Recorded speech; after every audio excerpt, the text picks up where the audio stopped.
Right now, in every room you walk into, people are making a decision about you, not based on your clothes, not based on what you say, based on what you do without thinking.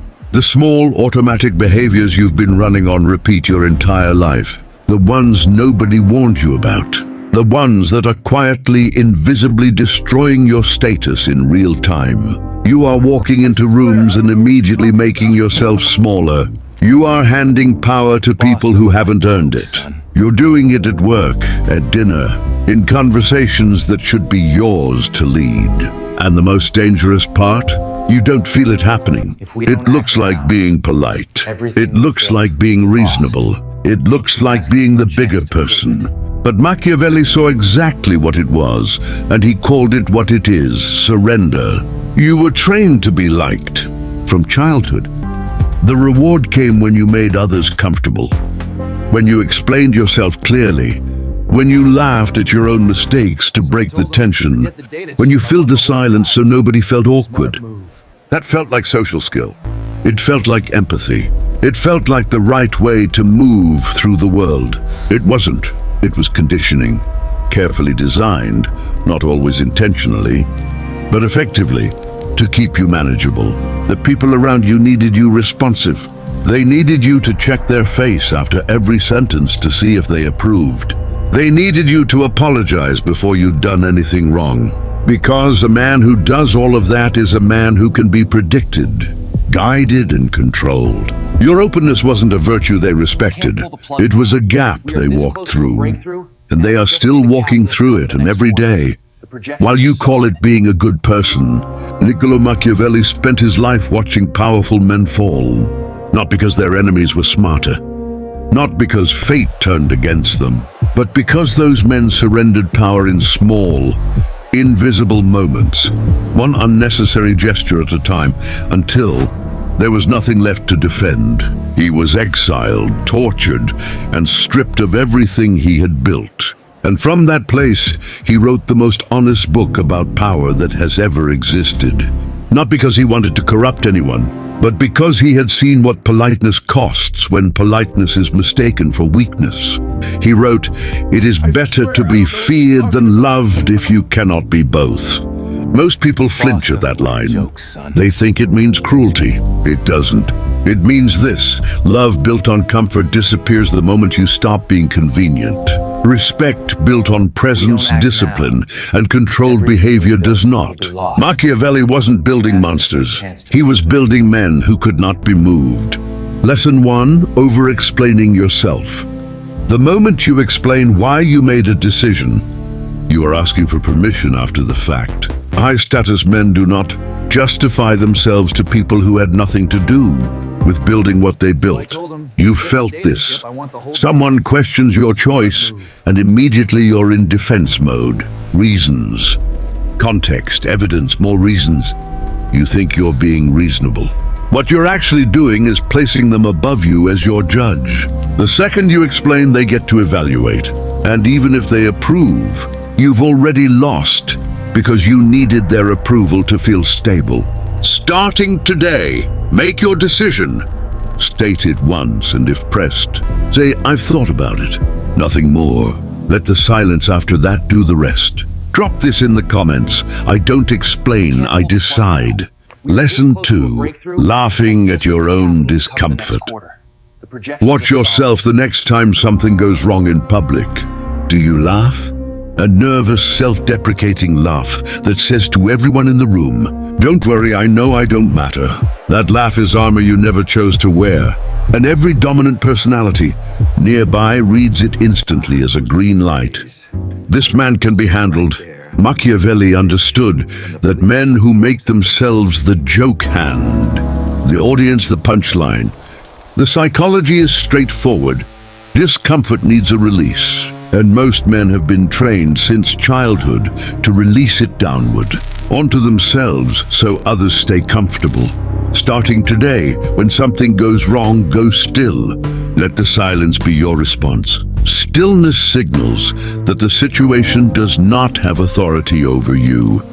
Lesson 3, filling every silence. Silence makes you uncomfortable because you were trained to believe silence means rejection. So you talk.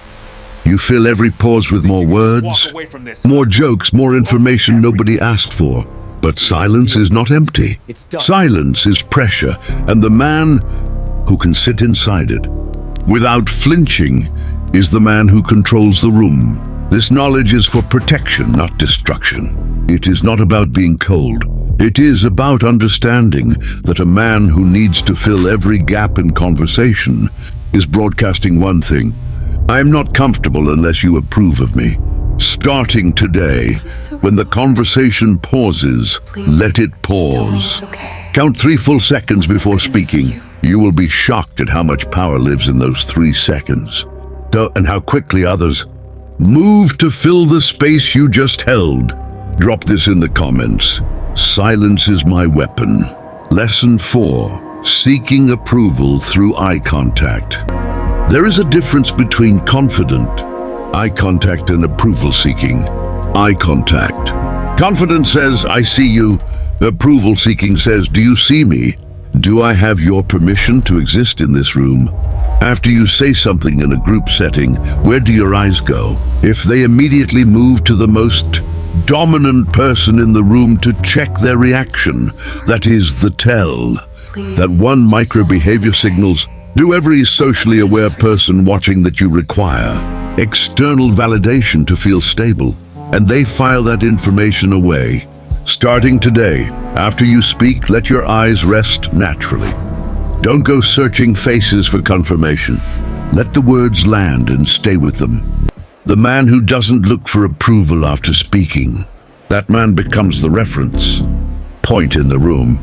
Lesson 5. Apologizing for existing. You say sorry when someone bumps into you. You apologize before asking a perfectly reasonable question. You preface your opinion with, I might be wrong, but as if your perspective requires a disclaimer before it's allowed to exist. Every one of those is a micro-surrender. The psychology behind it seems logical. If you apologize first, you're controlling how they see you. But what you're actually doing is confirming their instinct that you are beneath them. Machiavelli watched men in powerful courts do this exact thing. The ones who apologized most were always the first, discarded when things became difficult. Starting today, remove the word sorry from every sentence where nothing wrong was actually done. You will feel exposed at first. That feeling is the old conditioning breaking. Stay in it. Drop this in the comments. I take up space. I owe no apology. Lesson 6. Reacting to disrespect publicly. Someone disrespects you in front of others. What do? Most men either explode or fold. Both responses hand the power directly to the other person. The explosion says, you got to me. The fold says, you were right about me. Machiavelli's lesson was precise. The prince who reacts emotionally in public becomes predictable, and a predictable man can be manipulated. Composure in that moment is not weakness. It is the highest form of visible dominance, because every person watching understands that you chose not to react, which means you operate from a level they don't have access to. Starting today, when disrespected, slow down. Lower your voice. Make them lean toward you. Let the contrast between their noise and your stillness do what any outburst never could. Lesson 7. Making yourself small in group settings. You arrive somewhere and immediately find the corner. You sit at the edge. You let others take the center. You laugh at someone else's joke a half beat too long, just to make sure they feel good. Each one of these micro behaviors broadcasts a single message to every social brain in the room. I don't believe I belong here. And people treat you exactly as you treat yourself, without needing to think about it. The man who enters a space and immediately occupies it, physically, vocally, energetically, sends a signal that bypasses logic and lands straight in instinct. Starting today, when you enter any room, pause for 1 full second before moving. Let your presence settle before your body does. That 1 second rewrites how the entire room reads you. Drop this in the comments. I am the destination, not the pursuit. Every single one of these behaviors was installed in you before. You were old enough to refuse. You were shaped by classrooms, by households, by social systems that needed you cooperative, that needed you readable, that needed you small enough to fit inside their structure without disruption. The old you is dead. The version of you that explained himself to people who hadn't earned the explanation, gone. The version that laughed at his own wounds so others would stay comfortable, gone. What remains is colder, clearer, harder. You are a weapon, pointed at your own future. You don't perform for rooms anymore. You don't shrink to create space for people who were never going to stand beside you.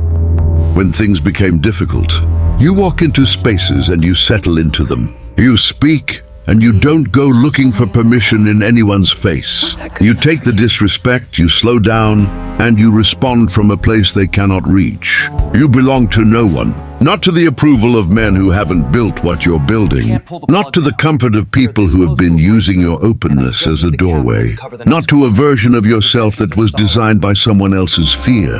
You decide now. You always did. You just forgot. If this channel showed you something tonight that no one in your life ever said out loud, you already know what the next move is. This is not me asking you to subscribe. That decision belongs to you. And a man who's just watched this video doesn't take directions from anyone without thinking first.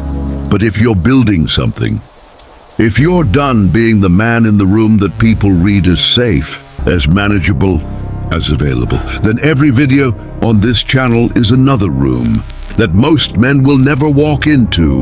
The ones who do don't come back the same. Before you go, one question. Leave it in the comments if you have the answer. Which one of these 7 behaviors has cost you the most, and who taught it to you?